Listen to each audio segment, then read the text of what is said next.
Hello mga friends, good morning. Kumusta pa nga pala kayo? At dito pala tayo sa Canada ngayon. So ngayon is ititesting natin yung ating nabiling DJI Neo drone dito sa Canada. At ayan na nga po at sinubukan na po natin ang unang features ng ating drone which is follow me. Kaya nga po ako tumatakbo-takbo dahil sinusubukan ko po talaga na talagang magpa-follow sa akin yung ating DJI Neo. At yan naman po mga friends ay sinusubukan din natin ang pangalawang features ng ating Neo drone which is Drone. Drone po ang pangalawa nating sinusubukan at iyan na nga po no. Sinusubukan po natin kung talagang nagfa-functions yung lahat ng mga features ng ating Neo. At pagkatapos naman po ay susubukan naman natin yung circle. Ayan po ay tinatawag po natin yan na yung rocket po yan yung kanina, no? Sinusubukan natin yung rocket na functions. At ayan na nga po, kumakaway-kaway nga po ang aking misis. At dahil hindi pa namin masyadong kabisado yung mga functions is sinusubukan namin lahat. Nang sa ganun po ay matisting natin kung talagang nag-functions yung lahat ng mga features ng ating Neo. Sa bagay, 6 po ang functions nito ng ating Neo drone. At ibang functions na naman ang ating sinusubukan ngayon, no? Yan yung Spotlight. Direction track. yan yung direction track ang ating sinusubukan yan. Yang position na yan. So, nung nasubukan na natin lahat ng mga features, sinubukan talaga nating paliparin ang ating drone sa pamamagitan ng pagpalipad gamit ang ating remote control. At yan nga po ang ating nakuha ng ating drone camera, no? Yan. So sinubukan kong pinaikot-ikot kahit hindi pa natin masyadong kabisado yung remote control. Ayan po kami sa gitna ng park dito sa Canada. So medyo malayo-layo na rin yan. Nasa mga pinaabot ko yan ng mga 100 mahigit yung altitude niya. Tapos yung layo naman niya is pinaabot ko rin siya ng mga 25 meters mula sa pinapaliparan namin. So ayan nga guys, medyo mabilis pa yung paglipad niya dahil hindi pa natin masyadong kabisado yung mga functions. Pero habang inaaral-aral pa natin is nakakatuwa naman tingnan na lumilipad na ang ating drone dito sa Canada.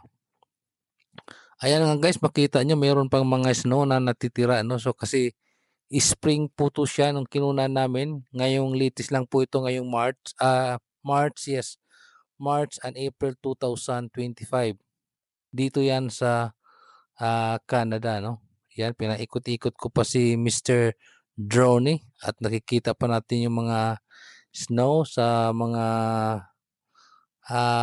kalye, sa mga bahay, sa park, nakikita pa natin, no? So ayan nga po siya mga ka-friends, no? Ayan. Yan po ang mukha ng Canada, oh. Oo.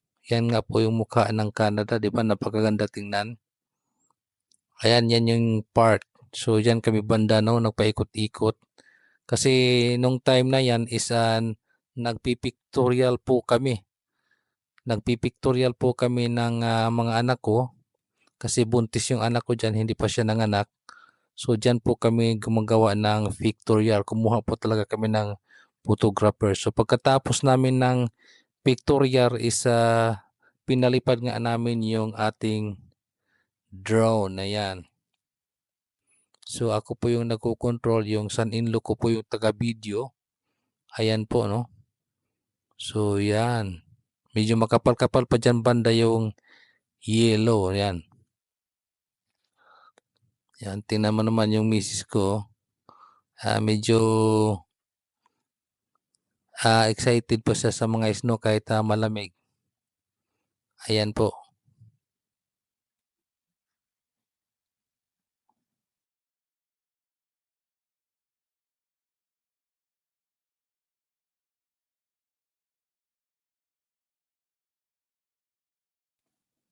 Ang nagugustuhan ko lang dito sa DJI Neo is maliit lang siya, napaka-handy.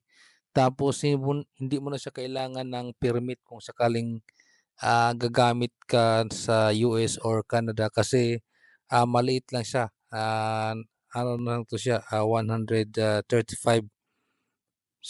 grams. So maliit lang siya. Pag sumubra na doon sa 135 grams is kailangan mo nang kumuha ng license kung nagpapalipad ka. O baka naman masita ka rin ng mga local authorities, no? So kailangan na alamin din natin yung mga rules and regulations sa mga country na pinupuntahan natin o pinapaliparan natin kasi yung iba kasi is lalo na yung mga malalaki, kailangan na natin kumuha ng license, no? Parang pilot license to sa mga drone. Kasi pagka nahuli ka ng pulis, meron silang tinatawag na drone catcher. So pwede nilang hulihin yung drone mo sa pamamagitan ng drone catcher. Tapos pwede nilang i-confiscate yung drone na pinapalipad mo. So kailangan talaga natin na malaman din natin yung mga rules and regulations sa iba-ibang country kung sakaling nagpapalipad tayo ng mga drones. Ang kagandahan lang dito sa drones is pwede mo siyang paliparin without using any cellphone or any remote control kasi meron to siyang apat na features. Yun nga, no, yung kanina, yung follow, drone, yung rocket, yung drone, rocket, circle, follow me, tapos meron pa siyang focus, no? So pwede mo rin siyang maset kung gusto mo ng far, middle, or near. Meron din siyang height, no? Yung kung anong gusto mo, yung talagang malayo siya sa'yo o malapit o nasa medium lang siya. So pwede mo siyang i-setting sa cellphone mo bago mo siya paliparin. Gamit lang yung mga naka-pictures mismo kasi pipindutin mo lang siya doon sa drone kung ano yung pictures na gusto mong gamitin. Tapos pwede mo rin siyang gamitan ng cellphone lang. Kaso lang pag sa cellphone kasi hindi naman siya mahirap i-control, depende naman siya sa'yo. Pero mas maganda kung gagamitan mo rin siya ng remote control. Nang sa ganun is maalwan sa'yo na gamitin yung drone na paliparin lalo na pagka pinapalipad mo ng mahabang altitude at saka malalayo. Wala naman siyang problema kung sakaling malakas yung hangin kasi yung drone mismo is magbibigay siya ng signal sa'yo. Makikita mo dito sa drone mo na magbibigay siya sa'yo na hindi niya kaya yung hangin, no? Hindi niya kaya yung hangin. Tapos magbibigay din siya sa'yo kung malayo na siya, hindi na rin siya kaya ng yung remote control. Kumbaga mawawala na yung signal ng drone at saka ng yung remote control. So kailangan mag-ingat din tayo. Tapos pagka nalubat naman yung drone is automatic naman siyang babalik kung saan mo siya pinapalipad, no? Kumbaga kung aabot na yung time na malulubat na yung drone, magbibigay siya ng signal sa'yo na kailangan nang bumalik sa drone. So tinatawag na RTH o return to home. Nang sa gayon is kusang babalik yung drone kung saan mo siya unang pinalipad. So kailangan pagka pinapalipad mo siya, kailangan clear yung liliparan niya. Nang sa ganun is pagka nag-emergency landing na siya, nag-return to home na siya, is makikita kasi niya kung saan mo siya pinapalipad. Kasi dun sa cellphone mo mismo is mayroong map siya mismo, no? Parang Google Map din siya. Nandoon doon mo makikita yung home. So, doon niya makikita kung saan mo siya pinalipad, so doon din siya babalik. So, ito yung kagandahan nitong DJI Neo drone. Tapos napakaliit lang siya, no? Tapos kung sakaling within the vicinity na siya, tapos pagka nilagay mo na sa ilalim ng drone yung kamay mo o yung palad mo, is automatic na maglalanding siya sa iyo. So ito talaga yung Neo drone, is napaka user friendly niya. So kahit bata is kaya niyang kontrolin o kaya magpalipad nitong Neo drone. Yun nga, kailangan na bago mo papaliparin siya ng malayo is alamin mo muna yung mga functions din ng remote control kung para saan siya. At itong remote control naman, ang kagandahan nito is meron siyang tinatawag na cinematic, which is dahan-dahan siya, no? Pag nilagay mo naman siya sa S or sports, is mabilis naman yung functions ng drone. So pwede mo siyang ilagay sa sports, which is napakabilis. Pwede mo siyang ilagay sa N or normal, at pwede mo rin siyang ilagay sa C o cinematic. So pagka kukuha ka ng view tapos nasa taas na yung drone, is maganda talaga na cinematic yung gagamitin natin, no? Pero kung gusto mo naman ng lipad-lipad lang o di kaya yung parang karera, so pwede mong gamitin yung sport para mabilis. Tapos yung pangatlo is yung normal. So yun nga, no, mga friends, is napakaganda talagang paglaruan itong DJI Neo.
Hello mga friends, dito pala banda ay sinubukan natin uli yung pag-testing ng anim na features ng DJI Neo. Sinubukan natin yan yung rocket, which is in-adjust natin yung kanyang distance. Kung dati nilagay lang natin sa 5 meters, ngayon nilagay natin siya sa 10 to 20 meters. At yan naman po, sinubukan natin yan ang circle. So sinubukan natin ng circle, tapos nilagay natin sa 20 meters yung sitting. Nang sa ganon is matest natin kung talagang nagsisircle sa within 20 meters radius. So malaki po yung spasyo dyan kasi napakalaking plaza po yung pinuntahan namin. Nang sa ganon gusto kong matest siya ng maluwag. Nang sa ganun is talaga matesting natin yung 20 meters na radius. So dyan naman yung overview shot niya.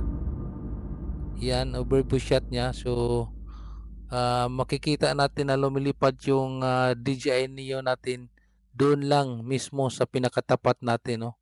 So ang sineset ko yata din dito is 20 meters din. 20 meters din yung sinet natin. So yan, makikita natin na pagkatapos niyang maabot yung 20 meters ay dahan-dahan naman siyang babalik sa sa atin, no? Bumabalik siya kung saan tayo nakatayo, kung saan natin una siyang pinapalipad. Ayan na nga mga friends, napakaganda nga nung panahon na yan. Napakaganda yung panahon kasi hindi gaanong malamig. Yung init hindi natin masyadong ramdam gawa ng malamig din yung panahon. So, yan sinusubukan din natin yung iba-ibang features yan, yung Follow Me, no? So, mga friends, tingnan nyo na lang ang mga nahuling video nang sa ganon is makikita nyo rin yung mga view ng Canada.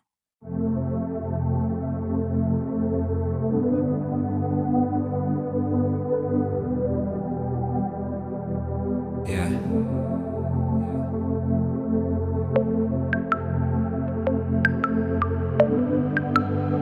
This isn't just for anybody. It's for you. Isn't it that asshole that you wanted? I can be him too. Isn't it that new soul that you needed? Well, I just put my soul right out for you. Maybe this time you won't take it for granted. Yeah. Maybe this time you can fly across new planets. Yeah. I don't care what mistakes we've made. Yeah, let's fly away on a paper plane. Yeah. Fly away on a paper plane. Yeah. Fly away on a paper plane. I don't care what mistakes we've made. Yeah, let's fly away on a paper plane. Yeah. Fly away on a paper plane. Yeah. Fly away on a paper plane. I remember you as a child. What a beautiful smile. It's too bad that happiness only lasts for a while. The innocence so gone. Now that you're grown, I'll lay your head down, put you to bed now. Sing you lullabies till you start to cry. What a beautiful day. I wish it lasts a lifetime. What a beautiful life. Too bad it only happens once and not twice. Now it's our turn to fly. I don't care what mistakes we've made. Yeah, let's fly away on a paper plane. Yeah. Fly away on a paper plane. Yeah. Fly away on a paper plane. I don't care what mistakes we've made. Yeah, let's fly away on a paper plane. Yeah. Fly away on a paper plane. Yeah. Fly away on a paper plane.